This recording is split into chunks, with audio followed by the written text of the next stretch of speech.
July ತಿಂಗಳ ತುಲಾರಾಶಿಯ ಮಾಸ ಭವಿಷ್ಯ ಹೇಗಿದೆ ನೋಡೋಣ ಬನ್ನಿ. ಆ ತುಲಾರಾಶಿಯ ಮಾಸ ಭವಿಷ್ಯ ನೋಡೋಕ್ಕಿಂತ ಮುಂಚೆ ನಮ್ಮ ಪೇಜ್ನ ಫಾಲೋ ಮಾಡ್ಕೊಳ್ಳಿ, ಲೈಕ್ ಮಾಡಿ ಹಾಗೂ ಶೇರ್ ಮಾಡಿ.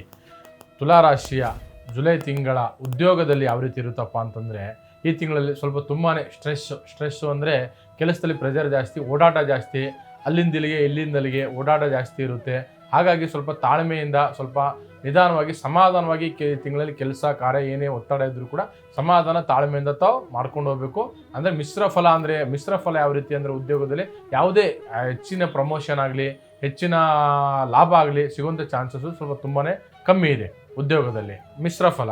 ಹಾಗೆ ಹಣಕಾಸಿನ ವಿಚಾರಕ್ಕೆ ಬಂದರೆ, ಹಣಕಾಸಿನ ಪರಿಸ್ಥಿತಿ ಸಾಮಾನ್ಯ ಅಂದರೆ ಆದಾಯ ಏನು ಅಷ್ಟೊಂದು ಹೆಚ್ಚಿಗೆ ಬರೋದಿಲ್ಲ, ಆಯಿತಾ. ಆದಾಯ ಬಂದರೂ ಕೂಡ ಖರ್ಚು ಜಾಸ್ತಿ ಆಗುತ್ತೆ.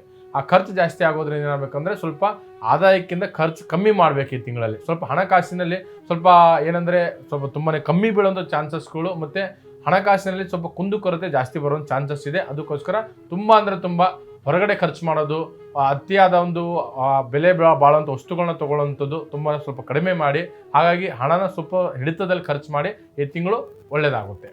ಹಾಗೆ ನಾವು ವ್ಯಾಪಾರದ ಕಡೆ ಬರೋದಾದರೆ, ತುಂಬ ಸಾಮಾನ್ಯವಾದ ವ್ಯಾಪಾರ, ಅಂದುಕೊಂಡಷ್ಟು ಲಾಭ ಇರೋದಿಲ್ಲ, ಆಯಿತಾ. ಆದರೆ ನಷ್ಟನೂ ಆಗೋದಿಲ್ಲ. ವ್ಯಾಪಾರ ಅಂದ್ಕೊಂಡಷ್ಟಿಲ್ಲ ಅಂದರೂ ಕೂಡ ನಷ್ಟನೂ ಆಗುವಂಥ ಚಾನ್ಸಸ್ ಇಲ್ಲ. ವ್ಯಾಪಾರದಲ್ಲಿ ಒಂದು 50-50 ಅಂತ ಹೇಳ್ಬೋದು ಈ ತಿಂಗಳು. ಅಷ್ಟೇನು ಲಾಭನೂ ಇಲ್ಲ, ಅಷ್ಟೇನು ನಷ್ಟನೂ ಇಲ್ಲ. ತಾವೇನು ಮಾಡ್ತಾ ಇದ್ದೀರಾ ಅದೇ ರೀತಿ ತಿಂಗಳು ಮಾಡ್ಕೊಂಡು ಹೋಗಿ, ಆಯಿತಾ.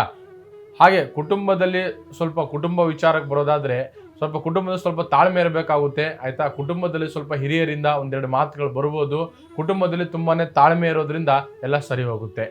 ಹಾಗೆ ಆರೋಗ್ಯದಲ್ಲಿ ಬಂದರೆ ಸಣ್ಣ ಪುಟ್ಟ ಆಯಾಸ ಹಾಗೂ ಸ್ವಲ್ಪ ವ್ಯಾಯಾಮ, ತಮ್ಮ ದೇಹದ ಕಡೆ ಸ್ವಲ್ಪ ಆರೋಗ್ಯದ ಕಡೆ ತುಂಬಾ ಎಚ್ಚರಿಕೆ ವಹಿಸಬೇಕು.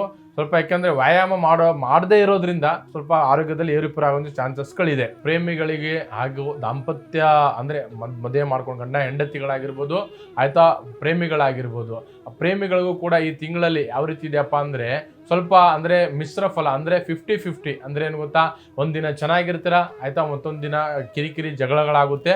ಆದರೂ ಅಷ್ಟೊಂದು ಏನು ಅದು ಹೊಡೆತ ಬೀಳೋದಿಲ್ಲ.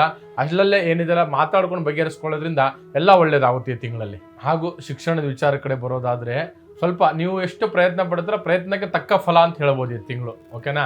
ತಾವು ಏನು ಪ್ರಯತ್ನ ಪಡ್ತೀರ ಪ್ರಯತ್ನಕ್ಕೆ ಸಿಗುವಂಥ ಫಲ ನಿಮಗೆ ಈ ಶಿಕ್ಷಣದಲ್ಲಿ ತಮಗೆ ಸಿಗುತ್ತೆ. ಹಾಗೆ ಇದಕ್ಕೆ ಈ ತಿಂಗಳಲ್ಲಿ ಮತ್ತೆ ತಮಗೇನೋ ಹೆಚ್ಚಿನ ಸಮಸ್ಯೆ, ತೊಂದರೆ, ತಾಪತ್ರಗಳಿದ್ರೆ ಪರಿಹಾರ ನೋಡೋದಾದರೆ, ತಾವು ಆಂಜನೇಯ ಅಥವಾ ಶಿವನ ಆರಾಧನೆ ಮಾಡೋದು ಉತ್ತಮ. ತಾವು ಅಂದುಕೊಂಡಂಥ ಮನಸ್ಸಲ್ಲಿ ತಮಗೆ ಬರುವಂಥದ್ದು, ತಮ್ಮ ಮನೆ ದೇವರಾಗಿರ್ಬೋದು, ಇಷ್ಟಪಟ್ಟ ದೇವರಾಗಿರ್ಬೋದು, ದೇವಸ್ಥಾನಗಳಿಗೆ ಭೇಟಿ ಕೊಡಿ. ಈ ತಿಂಗಳಲ್ಲಿ ಎಲ್ಲ ಒಳ್ಳೆಯದಾಗುವಂಥದ್ದು ತುಂಬಾ ಚಾನ್ಸಸ್ಗಳಿದೆ ತಮಗೆ. ಹಾಗೂ ಹೆಚ್ಚಿನ ಮಾಹಿತಿಗಾಗಿ ಸಂಪರ್ಕಿಸಿ. ಒಳ್ಳೆಯದಾಗಲಿ ಎಲ್ಲರಿಗೂ.